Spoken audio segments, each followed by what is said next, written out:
कुट्नुपर्ने खास गरी चाहिँ त्यसलाई मार्नै पर्ने कुट्ने त्यसलाई त मार्न पर्ने कति बेला हाल्नु हो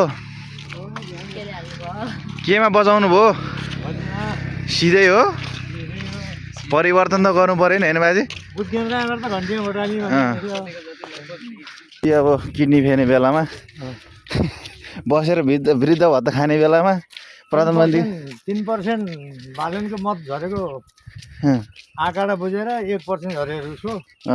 अनि बुथ जलाएर दिएको छ संसार त्यसलाई पनि अस्ति जेएनजी आन्दोलन कुट्नुपर्ने खास गरी चाहिँ त्यसलाई मार्नै पर्ने कुट्ने त्यसलाई त मार्न पर्ने त्यसलाई त्यसो चाहिँ अरू गगनेलाई अनि अहिलेको राष्ट्रपतिलाई हजुर तपाईँले गान्धीले कमजोर गरे राष्ट्रपतिलाई तुरुन्त बर्खास्त गर्नु हो फटाहरू होइन यिनीहरू उनीहरूको आन्दोलनै नरोकिनु पर्ने कि हजुर राष्ट्रपतिले कुर्ती छोडेपछि मात्रै हजुर आन्दोलन रोकिआएपछि धेरै बाटाबाट सुन्दै हाम्रो बाटो पुरै 30 वर्षदेखि पुरै आक्रोश हो कि के हो 30 वर्षदेखि या खेप्दा खेप्दा एकदम रिस उठेर आइसकेछ तपाईँलाई गाडी साह्रै अनुहारै हेर्नु पऱ्यो नि त्यही त नाम सुन्नु पऱ्यो नि नपऱ्यो नि त्यो भन्छ नाम सुन्यो भने कानै बन्द गर्ने हो कानै बन्द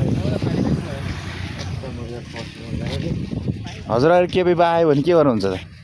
केपी आयो भने फेरि आन्दोलन गरे हान्ने केपीलाई अनि त्यसरी त घरै चलाउने हो उसालो जलाउने हो घर चलाएर सन्चो हुन्छ त